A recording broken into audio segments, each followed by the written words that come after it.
In this video, I will share with you why sleep is important as part of the recovery process of visual snore syndrome. I'll talk about why it's relevant, and I'll give you some tips about how to get started with improving your sleep. I'll also share a link to a free resource that you can access at the end of this video.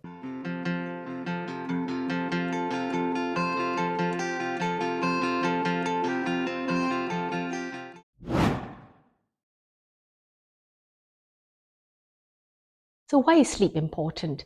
Sleep is important as part of building brain resilience, which is to improve the filtering processes for the brain. You may remember I shared in one of the past videos, or if you have not yet watched it, I can link it to it somewhere around this video if I'm able to. It's the salience network, the ability to filter in or out what is relevant or not relevant. So improving sleep is very important as part of this. We also know that people tell us sleep gets disrupted often in visual snore syndrome. So I hope that these next tips would help you.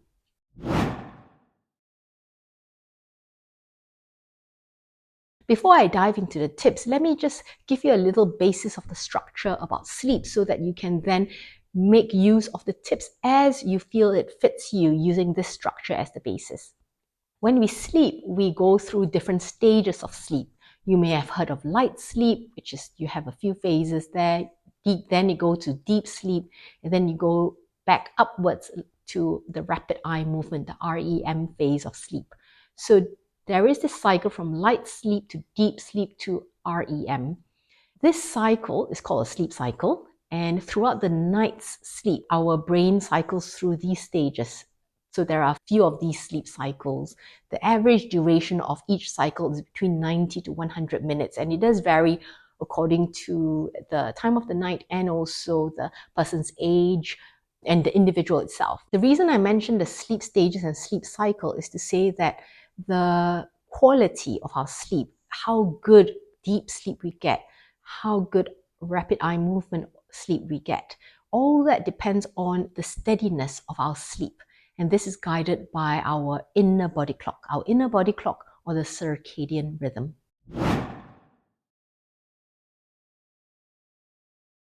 To be able to improve our circadian rhythm for better quality of sleep, the first big tip I would like to share with you is about getting into a routine of regular sleep pattern. So that would mean you go to bed at the same time every night, you wake up at the same time every morning. This is oftentimes disrupted, and I have a few tips to help you to improve on this. The first tip is that you start to decide what time you wake in the morning and keep to this as the same time 7 days a week, which includes weekdays and weekends. And for some people, that can be a very difficult concept, particularly if their weekday is such that they wake up really very early and they are usually in a habit of sleeping in on weekends. The first step of regularity would be to have enough sleep of good quality during the weekday so that you don't need to catch up over weekend. So when people start with deciding the wake time, then we work back how many hours of sleep they need. The average amount of sleep that an individual needs is between 7 to 9 hours. And for that person who's with me in clinic, I talk through what is their current pattern, and we try to work out a timing that works for them. It could be 7 hours, it could be 6 hours, it could be a bit more. It all depends on the individual. So we decide on a time that they try to get to bed. But the first thing is we decide the wake time, and then we work back with what time to go to bed. And if this means that they don't get enough sleep during the weekday, we actually prescribe naps during the weekends. And it will be a 20 or 30-minute nap on Saturday and Sunday at about midday. That would be most suitable for most people so that they're not having a nap too late in the day, because having a nap too late in the day kind of affects sleepiness towards the later time in the evening. And for people who are working from home, we also talk about potentially scheduling in a 20-minute nap during their lunch hour. If somebody can't fall asleep, I give them the resource of a little body relaxation meditation, and I will share this in the download that you can get towards the end as well. 2 more things to leave you with. First is a wind down routine, because you want to maximize the ability to fall asleep. If somebody's mind's very busy, thinking about lots of things affecting their quality of sleep, So a few little tips that could help include putting down thoughts on paper so that one is not thinking about it all the time. Or it could be listening to a podcast or listening to an audiobook that allows them to have their mind go elsewhere rather than thinking about something that keeps them awake.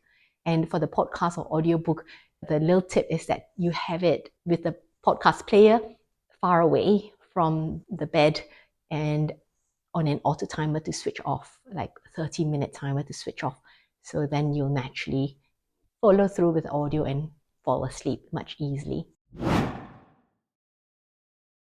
Deciding on an electronic shutdown time. You may have heard about blue light from electronics. I actually talk about electronic shutdown time with the people I look after because it's not just the blue light, it's also the content that we see on electronics that keeps us quite stimulated. Whether it's a text message or a work email, just kind of deciding in advance what is your electronic shutdown time so that after that time, perhaps an hour or 2 hours before bed, you just decide you're not going to look at the phone, you're going to do other things that doesn't overstimulate your mind. Maybe it's reading a novel, maybe it's writing in a journal, or maybe watching a television program that is relaxing and does not keep you awake too much. Probably not so good for a super exciting box set that you can't stop watching. With the decision on the morning wake-up time, having a morning routine is great for this as well. A movement routine, access to bright light would be helpful. I'm of course aware that in visual snow syndrome, people may be sensitive to light. So actually just moving would be really good.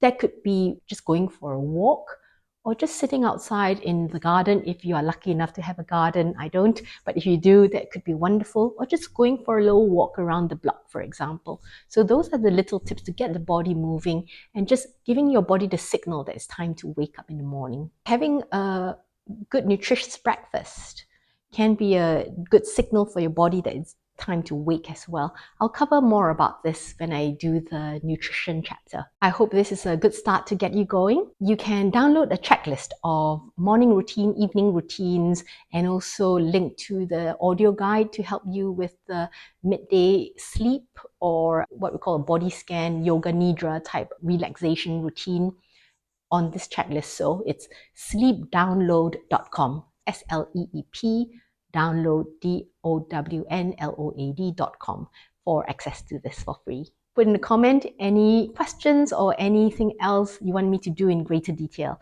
But I hope this is a really good start for you initially.